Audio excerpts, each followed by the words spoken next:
Yuk jadi bagian dari dakwah kami. Dukung operasional dakwah dan sosial kami, raih pahala amal jariah yang terus mengalir sampai hari kiamat. Ustaz.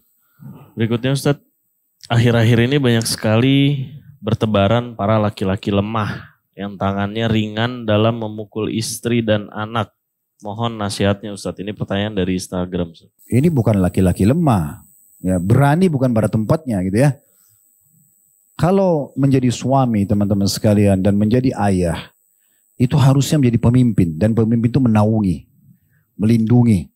Hak pertama istri, kewajiban kita sebagai suami adalah mu'asyarah bil ma'ruf. Allah katakan dalam surah An-Nisa, wa'ashiruhunna bil ma'ruf. Perintah langsung dari langit Allah Azza wa Jal, dari 1400 tahun yang lalu, sampai menjelang hari kiamat. Akan sama bahasanya kalau orang menyinggung ayat ini. Dan gaulilah mereka para istri dengan cara yang ma'ruf. Apa maknanya ma'ruf? Dijelaskan oleh para ulama panjang lebar. Tatapan mata yang syahdu, tutur kata yang santun, jaman tangan yang ramah, gitu kan. Ibnu Abbas lebih detail mengatakan, maknanya adalah gauli mereka biologis dengan cara yang santun dan memuaskan. Itu wajib. Jadi harus memang kita lemah lembut, kita santun, kita ramah, memang begitu ya. Cara bermuamalahnya. Tetapi bukan berarti poin ini kita jadikan sebagai sebuah nasihat. Misalnya, oh kita harus bergaul dengan baik sama istri. Tapi kita juga akhirnya tampil menjadi laki-laki yang lemah depan istri. Itu bukan juga. Artinya semuanya keputusan di tangan istri. Enggak. Antum harus bijaksana. Ya, kalau ada sesuatu pelanggaran yang mereka lakukan, boleh tegas, nggak boleh keras. Ya, beda ya. Tegas itu, ini nggak boleh loh, haram. Ini saya nggak suka, jangan lakukan. Nah begitu itu tegas. Nabi SAW contohkan dalam riwayat Bukhari. Beliau pernah masuk ke dalam rumah, beliau temukan Aisyah sedang menggantung gorden yang ada gambar makhluknya. Ya, dalam beberapa asar kalau nggak disebutkan kayak gambar burung gitu ya. Maka Nabi SAW berubah raut wajahnya dan menegur Aisyah. Kalau orang yang menggantung gambar atau punya gambar lukisan seperti ini makhluk hidup adalah orang yang paling berat sisanya hari kiamat. Maka Aisyah pun menurunkan itu. Ada ketegasan. Tapi di saat romantis, beliau romantis. Beliau memanggil Aisyah dengan kata-kata panggilan yang santun, yang baik, yang ramah. Beliau memberikan julukan-julukan yang baik ya. Karena Aisyah orangnya putih sampai saking putihnya pipinya kemerah-merah. Beliau panggil dengan Humairah. Sebenarnya bahasa Arabnya merah untuk mu'annath, untuk perempuan itu hamra. Ya. Pernah dengar ada istana hamra ya. Istana merah itu ya.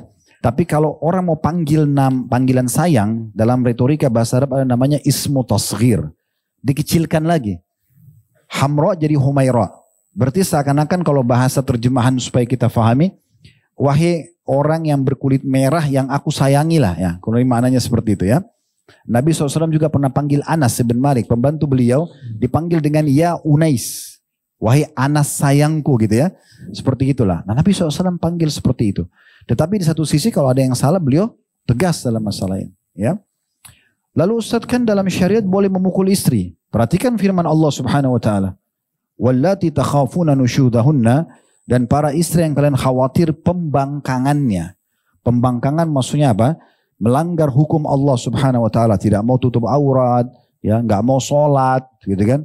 Bergaul bebas dan tidak mau menjalankan kewajiban. Kewajiban istri adalah taat dan mencari ridho suami dan melayani biologis serta keluar dan mengerjakan apapun dengan izin suaminya. Gitu kan? Kalau dia langgar ini, maka Allah mengatakan fa'iduhun. Ingatkan dulu mereka dengan baik-baik. Mau'idhah itu peringatan yang bisa menyentuh hati. Gak boleh loh, Allah larang, jangan begitu ya. Kita ingatkan. Kalau tetap tidak mau, wahjuruhun, baru diboikot, diranjang ya. Dan ini pemboikotan diranjang tidak digauli bagi perempuan, ada efek kejiwaan. Karena mereka terdominan dengan perasaan ya. Jadi kalau misalnya istri, mohon maaf, itu sudah dandan segala macam, lalu antum datang dan tidak menyentuhnya, itu lebih terbawa dengan perasaan, itu kayak ada shock terapi. Makanya Allah SWT memerintahkan agar mereka menyadari kesadaran memang tidak digauli pada saat itu. Tapi Nabi ingatkan, wala tahjur illa fil bait, dan tidak boleh engkau memboikot istrimu kecuali di rumah ya. Jadi nggak boleh antum marah sama istri lalu boikot dia pergi, antum yang pulang ke rumah orang tua antum ya. Ikut-ikuti perempuan sedikit-sedikit pulang rumah orang tuanya, ini laki-laki keliru ini ya. Jadi Nabi bilang tidak boleh boikot kecuali di rumah. Jadi diranjam pun tapi di belakangnya. Kalau tetap juga tidak mau berubah, malah makin jadi-jadi, baru dikatakan wadribuhun. Boleh dipukul, kata Allah SWT, tapi disebutkan oleh ulama tafsir darbatun ghairu mubarrah. pukulan yang tidak berbekas. Dalam riwayat Nabi bilang, hindari memukul wajah, nggak boleh menjelek-jelekkan, gitu kan? Menyebutkan kekurangan fisik, kekurangan keluarga lah, atau apa itu nggak boleh. Ya. Dan ingat, orang yang bijaksana dan orang yang adil adalah dia melihat titik kesalahan saja. Salahnya apa nih? Salahnya misal, ini contoh saja. Antum minta disetrikain baju, dia belum setrika. Berarti kesalahannya hanya lupa setrika. Gak usah bawa kemana-mana ini. Kemarin juga kau gak masain saya. Minggu lalu kamu keluar da izin. Ini kemana-mana untuk apa? Fokus kepada bahasan itu. Dan ingat, Allah memuji orang yang suka memaafkan dalam surah Al-Imran. Wal'afina 'anil nas. Dan orang yang suka memaafkan orang lain. Gitu kan? Jadi mudahkan aja. Laki-laki ini 30 tahun dalam satu pola makan, pola fikir, pola tidur, pola semua. Perempuan itu 25 tahun dengan pola-polanya di rumah masing-masing, lalu bersatu. Kemudian tidak ada gesekan, itu nggak mungkin.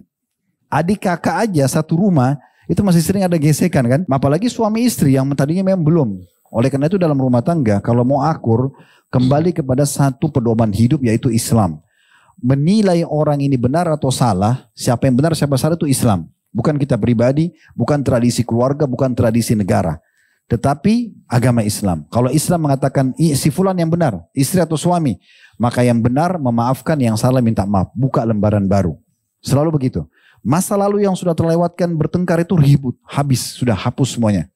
Orang Allah mengatakan wal afina 'anil nas, orang yang suka memaafkan orang, artinya memaafkan terus dari hati supaya ada pahalanya dan juga menghapus semua bekas-bekasnya. Enggak usah lagi dibahas. Udah selesai, buka lembaran baru. Itu akan membuat rumah tangga langgeng karena kita saling memaafkan dan tidak menginapkan permasalahan. Lalu yang salah minta maaf, yang benar memaafkan. Seperti itu konsepnya. Ya. Jadi nggak benar itu. Kalau sedikit-sedikit marah-marah, sedikit-sedikit berantem, sedikit-sedikit pukul-pukulan. Ini semua nggak benar. Gitu kan? Ini semua tidak benar. Jadi harus kembali kepada syariat Allah subhanahu wa ta'ala. Tidak benar laki-laki seperti ini. Dan tidak benar juga kalau sebaliknya. Ada perempuan justru yang seperti itu sifatnya misalnya dia yang kasar sama suaminya atau apa, itu juga tidak boleh. Allahu a'lam. Ya.